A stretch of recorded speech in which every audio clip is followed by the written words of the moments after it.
il est clair qu'il n'y a pas d'indication d'utilisation de gardenal par voie orale. Maintenant, pour revenir juste à la question, j'étais en train de vérifier par rapport à l'état de mal. Il n'y a pas véritablement de consensus. Hein. Peut-être qu'il me faut, si vous voulez partager l'article qui a été donné par le neuropédiatre, je veux bien le prendre, parce qu'il y a beaucoup d'auteurs qui disent absence de reprise de la conscience entre les crises, qui s'arrête à ça, sachant que maintenant, il n'y a pas d'entente vraie sur la durée. Certains auteurs considèrent aujourd'hui que dès qu'on est à plus de 5 minutes, on peut considérer un état de mal convulsif, et d'autres équipes disent entre 15 à 20 minutes. Et certains disent au-delà de 30 minutes. C'est pour dire que ce qui est important, au-delà de la durée de la convulsion, ce qui est surtout important à retenir, c'est l'absence de reprise, les crises rapprochées et absence de reprise de la conscience entre les crises.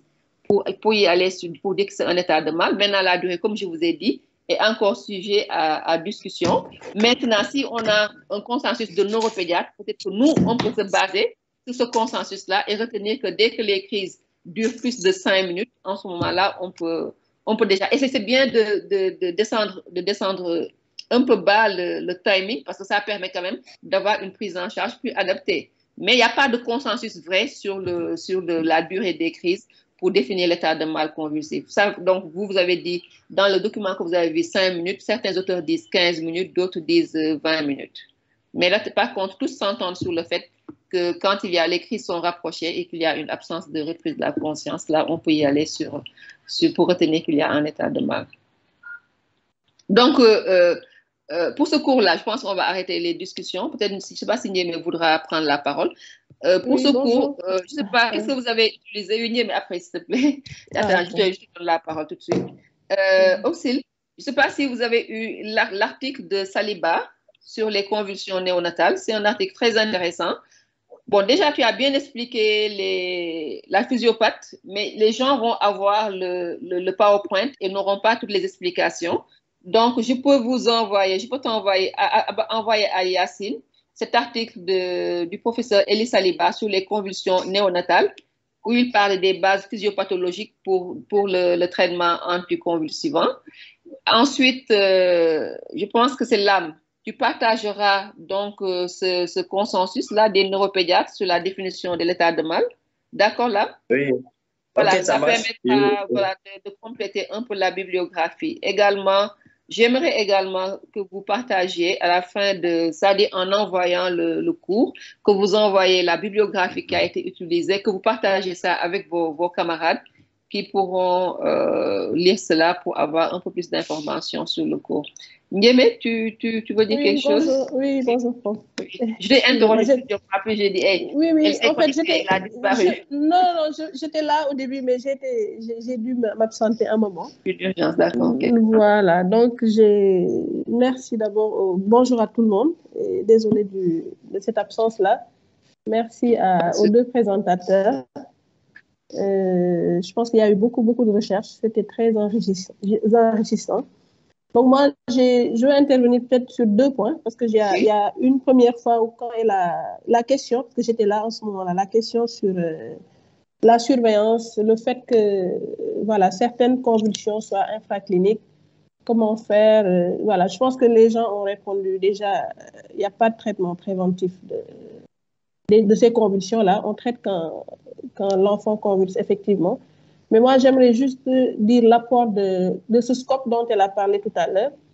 Parce que parfois, on peut avoir des signes indirects. Parce que nous, en pratique, on a pu avoir des enfants qui, par exemple, subitement, faisaient des épisodes de bradycardie, comme ça, sans truc. Et quand on se rapproche, on se rend compte qu'ils sont en train de faire des convulsions toniques, ou à l'inverse, ça peut être des tachycardies. Donc, il faut faire attention à ces signes indirects-là pendant la surveillance. Donc, surtout les alarmes des scopes, on ne fait pas attention à cela. Mais quand ça alarme, c'est bien de s'approcher, d'essayer de corréler ces signaux-là que nous envoie le scope à l'état clinique. Parce que des fois, ça peut être vraiment discret, mais quand on s'approche de l'enfant, on se rend compte qu'effectivement, il est en train de convulser. Maintenant, la dernière chose, c'est par rapport à... Voilà, là, quand je suis revenue, je pense qu'on parlait du problème de comment la sécabilité ou pas du Gardénal. En fait, nous, dans notre pratique, effectivement, on a tous, je pense, été confrontés à cette rupture-là de Gardénal pendant un long moment. Mais moi, pratiquement, le Valium, l'autre, comment est-ce que l'autre, benzodiazépine, le midazolam, tu veux dire? Le midazolam, moi, j'ai une mauvaise expérience. On t'entend plus. Respiratoire, carrément. OK. On est pas plus. Non, voilà, donc bon, on a eu la mauvaise expérience d'arrêt respiratoire subite chez les enfants à qui on a administré ces substances-là, et donc on les évite. Et franchement, nous, l'expérience qu'on a eue, elle était vraiment bonne avec le Gardénal injectable. Sauf, oral, excusez-moi. Sauf qu'on n'a pas essayé de couper en deux. C'est-à-dire, c'est des comprimés de 100 mg. On essayait de diluer, soit dans de l'eau minérale ou alors dans le lait, si l'enfant est alimenté. On diluait tout, par exemple 100 mg dans 10 cc, et on donnait la moitié. On essaie vraiment de faire une dilution homogène, mais on n'a pas essayé de couper effectivement ces comprimés-là. Mais vraiment, ça nous a beaucoup aidé. On n'a pratiquement plus, après ces deux expériences-là, administré du midazolam ni du Valium en cas de convulsion. Et le Gardénal oral nous a permis d'arrêter ces crises-là pendant tout ce temps où on n'a pas eu accès au Gardénal injectable. Donc, pour moi, ça marche, hein, parce que, bon, comme vous disiez, on ne peut se contenter que de ce qu'on a. Donc, voilà. Merci, Dr Ndiémé, tes contributions. Merci. Il y a Dr Yacine Diop. Yacine, très rapidement, hein, on traîne sur ce cours-là. Vas-y, Yacine. Merci, professeur. C'était juste par rapport au Gardénal injectable, dire que c'est un produit qui est peut-être pas disponible dans tous les hôpitaux, mais qui est en permanence disponible à Pékin. Donc, dans la non, maintenant, il y en a. Hein. Maintenant, il y en a. Maintenant, c'est revenu. Oui, injectable à 40 mg. Et vraiment, ça marche. Ça marche dans la prise en charge de ces convulsions néonatales. D'accord. Merci. Ndiémé, aussi, tu disais que oui. Il n'y a plus de rupture. Hein. C'est disponible à la PNA maintenant. Donc, tous les hôpitaux, normalement, en ont. Maintenant, depuis quelques mois, c'est revenu et c'est disponible. Donc, le problème ne se pose plus normalement. D'accord. Aussi pour dire que, pour dire,